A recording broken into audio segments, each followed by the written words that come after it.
दूसरो न कोई, दूसरो न कोई। भाई छोड़या बंधु छोड़या, छोड़या जग सो। साधुअन संग बैठ बैठ, साधुअन संग बैठ बैठ लोक लाज खोई रे। मेरे तो गिरधर गोपाल दूसरो न कोई, दूसरो न कोई। तो सबसे पहले भक्ति में विश्वास जगाओ ठाकुर जी के प्रति, और वह विश्वास सामान्य नहीं, इतना अटूट होना चाहिए ठाकुर जी के प्रति कि मेरे संग जो हो रहा है, गिरते गिरते चलते चलते गिर गए, नाक में लग गई तो भी ठाकुर जी विश्वास रखो कुछ अच्छा ही होना है, इसलिए नाक टूटी है मेरी। इतना भरोसा रखो ठाकुर जी पे। करोड़ों का कोई मुनाफा होने वाला था, वर्षों से प्रतीक्षा कर रहे थे, तब जाकर के कुछ करोड़ों की संपत्ति आने वाली थी, पर किसी कारण से छूट गई। समझ जाना ठाकुर जी शायद हमारे घर को लंका नहीं बनाना चाह रहे थे, इसीलिए नहीं आई। जिससे बहुत प्रेम करते हैं उसके लिए माता जी से लड़ लिए, पिताजी से लड़ लिए, भाइयों से लड़ लिए, जन्म कुंडलियां दिखवा ली, फिर भी विवाह नहीं हो पाया। समझ जाना ठाकुर जी पहले ही चाह रहे थे या तो बढ़िया आवेगी भैया जीवन में, या तो बढ़िया आवेगो, या कि काजे इतनो मत रोवे। हर चीज में ठाकुर जी की कृपा मानो, यह विश्वास अटूट चित्त में लाओ। तो भक्ति की प्रथम धारा विश्वास।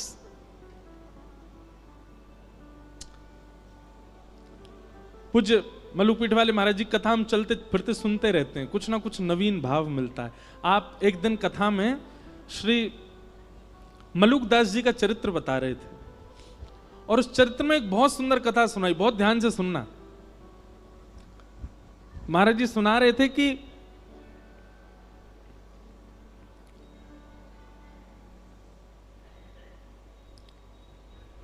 कोई प्रवचन कर रहा था, तो प्रवचन में अनेक लोग बैठे थे। उसी में श्री मलुकदास जी अपनी युवावस्था में जब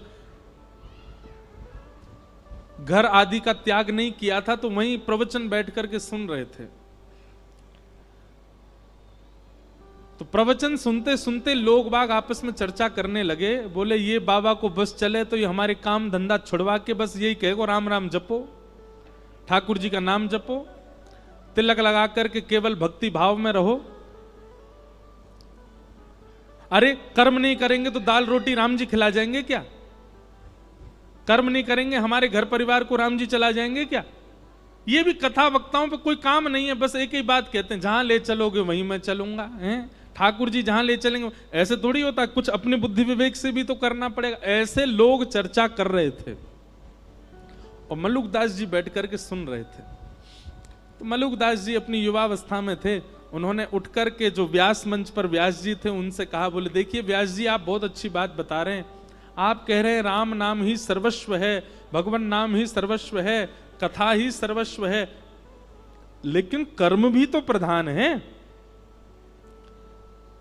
इन गांव वाले लोगों की बात भी गलत नहीं है, अगर हम कर्म नहीं करेंगे तो खाएंगे पिएंगे कैसे? सुंदरकांड भी कहती है देव देव आलसी पुकारा, देवताओं के भरोसे जो पड़ा रहता है कर्म नहीं करता वो आलसी कहलाता है। अगर हम कुछ ना करें केवल राम राम जपें तो राम जी हमारा घर थोड़ी चला देंगे, और घर चलाना बहुत दूर की बात, हमको रोटी राम जी थोड़ी खिला देंगे, वो तो हमको खुद ही खानी पड़ेगी, खुद ही मेहनत करनी पड़ेगी। व्यास जी ने कहा देखो भैया आपकी बात हम उसको प्रणाम करते हैं, पर अगर किसी के चित्त में अखंड विश्वास हो ठाकुर जी के प्रति, और ठाकुर जी के प्रति कोई संबंध उसका स्थापित हो गया हो, और वो ठाकुर जी पर इतना भरोसा कर ले, इतना विश्वास कर ले कि श्री राम जी ही मेरे सर्वस्व हैं, वो कुछ ना करे राम राम जपे, राम जी खिलाएंगे उसको। पहले बात तो सुन लो, ताली पहली बजा देते हो, पहले कथा तो पहले आगे बढ़ने दिया करो। व्यास जी ने मलुकदास जी, तो मलुकदास जी बोले ठीक है, मैं अटूट विश्वास के साथ आज से राम नाम जप में बैठ रहा हूं, और मैं गांव में नहीं बैठूंगा, मैं जंगल में जाऊंगा, और जंगल में भी बीहड़ जंगल में जाके बैठूंगा जहां मुझे कोई नहीं जानता हो, कोई नहीं पहचानता हो, जहां पर हिंसक जीवों के अलावा कोई आता ही ना हो। देखता हूं कि राम जी मुझे खिलाएंगे कि मुझे किसी जानवर को खिलवा देंगे। सब गांव के लोग बोले भैया अब प्रमाणित हो जाएगा कि राम नाम और भक्ति भाव ये प्रमाणित है कि नहीं। मलुकदास जी वन में गए और बीहड़ वन में गए। वहां पर एक विशाल वट का वृक्ष था, आसपास दूर दूर तक किसी के आने जाने का कोई मतलब ही नहीं था। एक सामने नदी बह रही थी। मलुकदास जी बोले यहां कोई नहीं आएगा, यहीं बैठ जाता हूं। और वृक्ष के ऊपर एक डाल के ऊपर बड़ी सी डाल थी, उसके ऊपर मलुकदास जी बैठ गए और राम राम राम राम जपने लगे।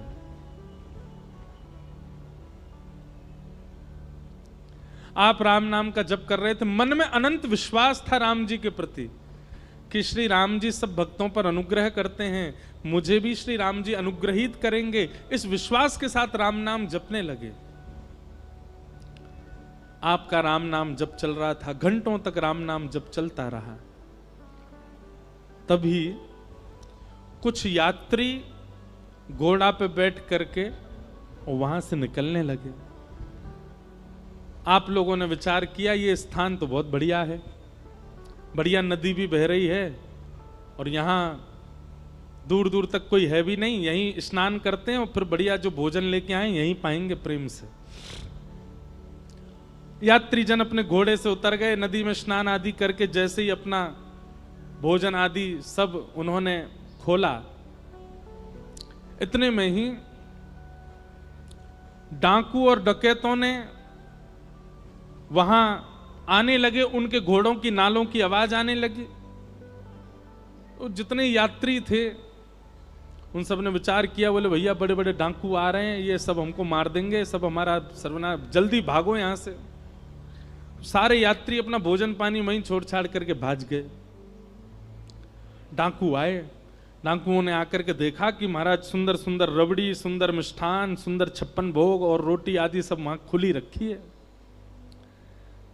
डाकू के साथ जितने लोग थे सबने कहा सरदार जी आज तो कुछ बनाना ही नहीं पड़ेगा, आज तो देखो ठाकुर जी ने बढ़िया व्यवस्था करी है, 56 भोग यहीं लगे लगाए मिल गए हम लोगों को।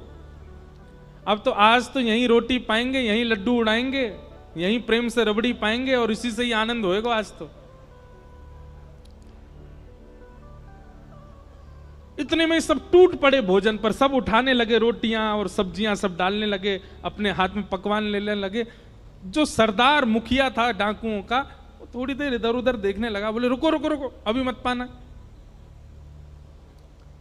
इस विहंगम जंगल बिहड़ जंगल में नदी के तट पर इतने 56 भोग मिलना,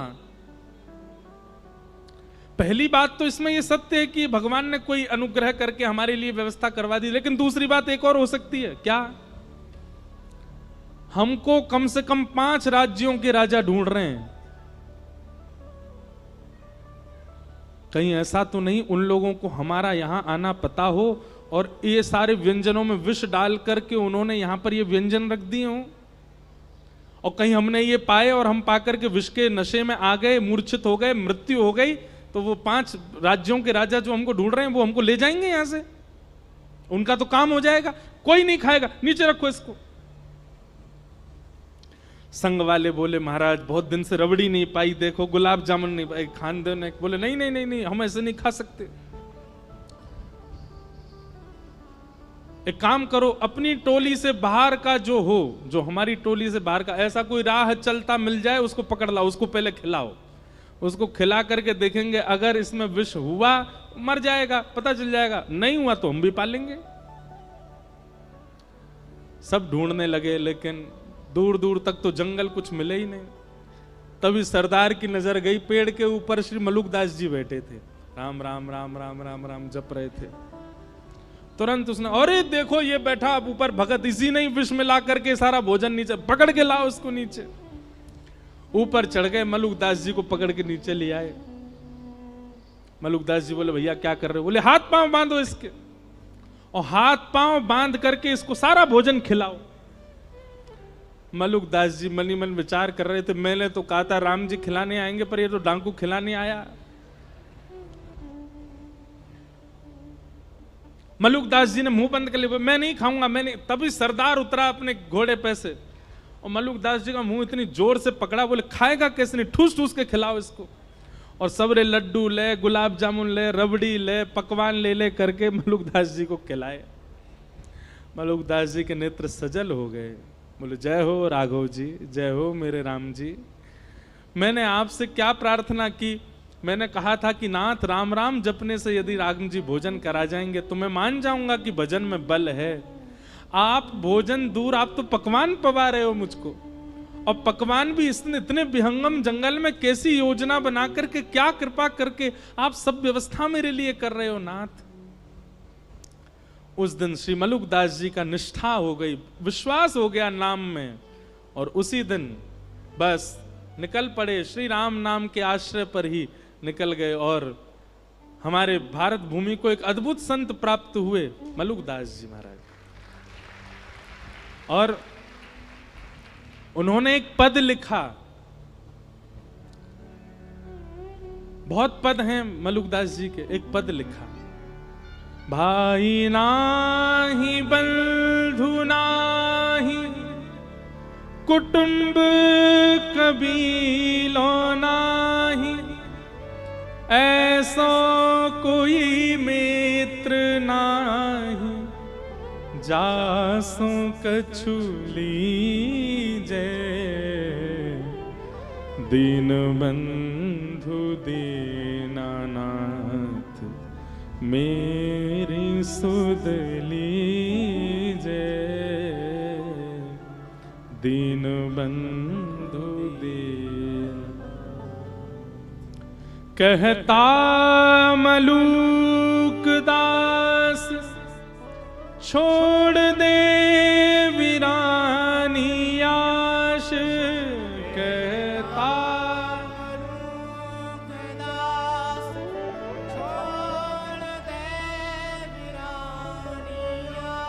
मलुक दास जी कह रहे हैं दूसरों से आशा छोड़ दो, किसी से आशा मत रखो, आशा ही परमम दुखम। अरे खुद से भी कोई आशा मत रखो। कहता मलुक दास छोड़ दे वीरानी आश, कहता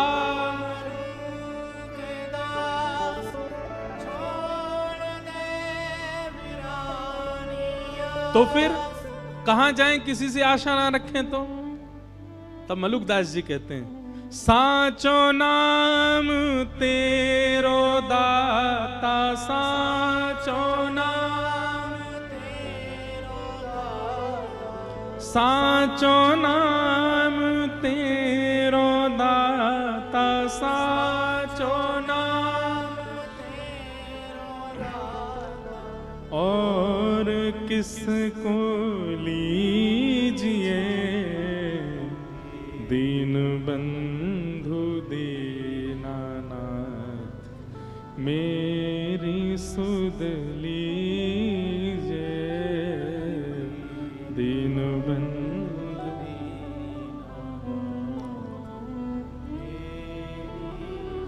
तो भैया 3 बातों की गांठ मान लीजिए। सबसे पहला विश्वास, ठाकुर जी के प्रति इतना अटूट भरोसा कर लो कि बस अब उतना विश्वास किसी पे है ही नहीं, बस ठाकुर जी सर्वस्व हैं। मेरे संग जो हो रहा है, मेरे परिवार के साथ जो हो रहा है, वो सब ठाकुर जी मेरी श्रेष्ठता के लिए कर रहे हैं।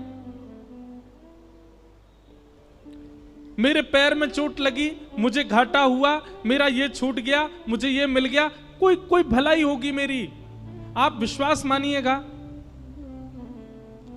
जिस दिन आप इतना विश्वास भरोसा ठाकुर जी पर कर लेते हैं ना, तो गलत और अच्छा ठाकुर जी नहीं करते हमारे साथ। पर जब हम हर क्रिया को ठाकुर जी की प्रसाद समझने लग जाते हैं, तो ठाकुर जी की दृष्टि पड़ती है, देखो कुछ भी हो रहा है इसके साथ, लेकिन ये फिर भी यही मानता है कि मेरी कृपा है।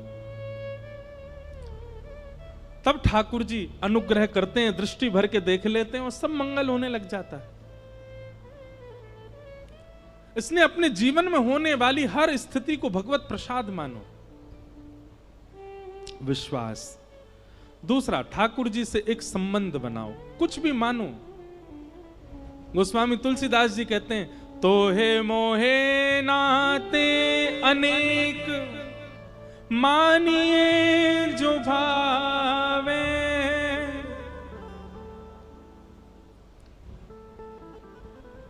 हम एक जगह कथा करने गए, बहुत ध्यान से सुनो। तो सुबह मिलने वाले लोग आए, बहुत सारे लोग बैठे थे। कोई कहे महाराज जी, कोई कहे गुरु जी, कोई कहे जय जय। एक चिल्ला रहा था, जीजा जी। मैंने कहा भैया जे कौन सा संबंध बनाए होते ने? बोले महाराज जी, मैं किशोरी जी को अपनी बहन मानता हूं और किशोरी जी हमारी ठाकुर जी की हैं। ठाकुर जी के आप भैया हो तो सगे जीजा को भैया भी जीजा ही लगे, या हमारे जीजा जी। मैंने कहा वाह भैया।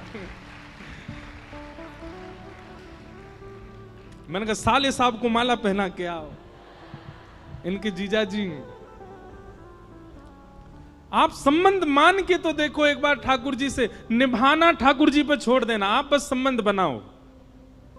हम प्रमाणित कह रहे हैं मंच से, आप संबंध बनाओ, निभाने की जिम्मेवारी ठाकुर जी की है, निभाएंगे। कितने ऐसे उदाहरण, कितनी ऐसी कथाएं हैं जहां किसी ने ठाकुर जी से संबंध माना और ठाकुर जी ने निभाया। ठाकुर जी उसी भाव में उसको देखते हैं। भाई मानो, बंधु मानो, मित्र मानो, सखा मानो, गुरु मानो, प्रियतम मानो, चाचा मानो, ताऊ जी मानो, मामा जी मानो, जीजा जी मानो, जो मन करे ठाकुर जी को मानो। ठाकुर जी संबंध निभाएंगे। हमने एक कथा हर बार सुनाई है अपनी कथाओं में कि अयोध्या के एक महाराज जी थे, वो ठाकुर जी को अपना शिष्य मानते थे। वो कहते थे कि मैं वशिष्ठ कुल गोत्रीय हूं, तो इस नाते से वशिष्ठ जी के कुल में जन्मा तो राम जी मेरे चेला हैं।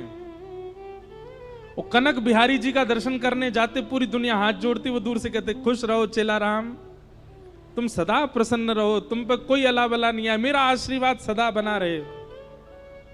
महाराज जी ऐसे ऐसी घटना बताते हैं कि जब वो मंदिर में आते थे ना, अपने आप ही कुछ ऐसा होता था कि आधा पर्दा आ जाता था। बोले आधा पर्दा मतलब? बोले किशोरी जी घूंघट कर लेती थी। बोले गुरु जी आए, इनके सामने थोड़ी मुंह खोल के बैठेंगे।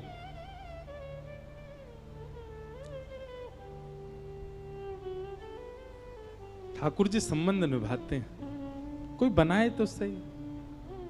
और फिर एक बात माननी पड़ेगी आपको, फिर जब आप ठाकुर जी के सामने जाओ, कई लोग संबंध बनाते हैं फिर उसका ढिंडोरा और पीटते हैं। वो नहीं करना है। मंदिर में जाके सबसे ये नहीं कहना है ये तो हमारो जीजा है, हम यहाँ के सारे हैं, हम यो हैं, ऐसे ये सब भाव ऐसे प्रकाशित मत करो। गोपनीय रखो अपने चित्त में वो भाव ठाकुर जी के प्रति।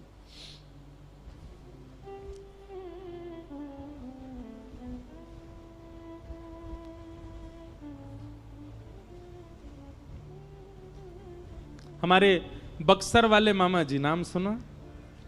श्री नारायण दास जी भक्तमाली, जो कथा से बहुत प्रेम करते होंगे ना, उनका नाम जरूर जानते होंगे। उनको पूरी दुनिया मामा जी क्यों कहती थी? वो सीता जी को अपनी बहन मानते थे। किसी ने एक बार मामा जी से कहा, ध्यान से सुनना, कि मामा जी पूरी दुनिया आपको मामा जी कहती है, पर सीता जी आपको अपना भाई मानती हैं कि नहीं, इसका क्या प्रमाण है? आप तो कहते हैं और फिर जहां भी आप जाते हो सब कहते हैं मामा जी आ गए, मामा जी आ गए, पर सीता जी आपको अपनी बहन, अपना भाई मानती हैं, इस बात का क्या प्रमाण है? तब बक्सर वाले मामा जी कहते थे, बोले ऐसे ऐसे वैष्णव, ऐसे ऐसे संत जन, ऐसे ऐसे विरक्त जन, ऐसे ऐसे वृंदावन को भजवे वाले और अयोध्या में जाने वाले, आप